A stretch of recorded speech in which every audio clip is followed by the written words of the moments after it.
My precious friends, let's hear about the kingdom of God, especially the political phase of Jesus. In our Christian walk, we have learned, we have heard many teachings about the spiritual phase of Jesus. Even when we preach, we present Jesus as a spiritual figure to other non-believers. But there is another scenario.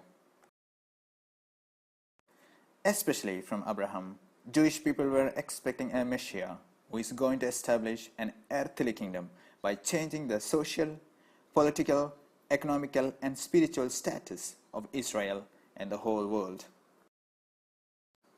It was not a hidden agenda. How do we know? Jesus' first disciples were Jewish people. They knew the Torah and the teachings of their prophets from their childhood itself. That's why Philip told Nathanael about Jesus. We have found the one that Moses wrote about in the Torah, also the prophets. It's Yeshua, son of Joseph from Nazareth. Philip knew the role of their Messiah from scriptures. The prophet Isaiah wrote about Messiah even in the great political unrest that day. One day he will judge between the nations. He will settle cases for many peoples.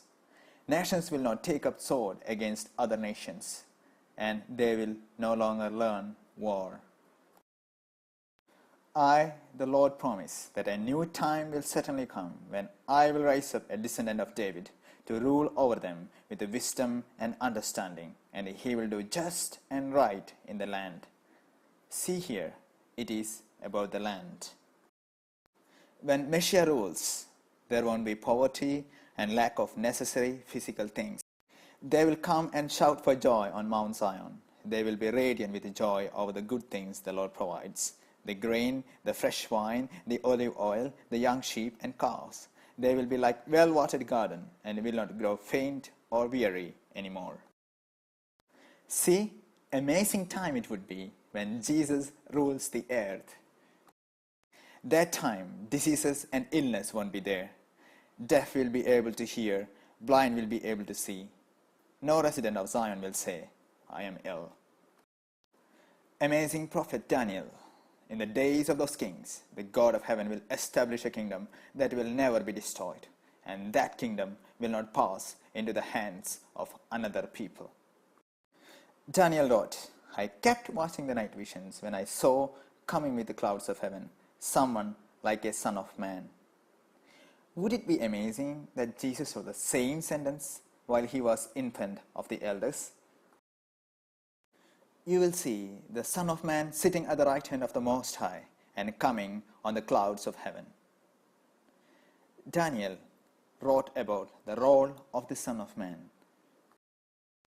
To him was given rulership, glory, and a kingdom, so that all peoples, nations, and languages should serve him. Also, the holy ones of the Most High will receive the kingdom and possess the kingdom forever, yes, forever and ever. That time, the earth shall be full of the knowledge of the Lord, as the waters cover the sea. Earth will be like Garden of Eden. In desert, streams will burst forth. It's true that Jesus didn't destroy the political enemies of Israel in his first coming. But he did something more wonderful. Revelation chapter 5, verses 9. At the cost of his own blood, Jesus bought for God persons from every tribe, language, people, and nation. By his blood we are forgiven, and we are invited into his kingdom today.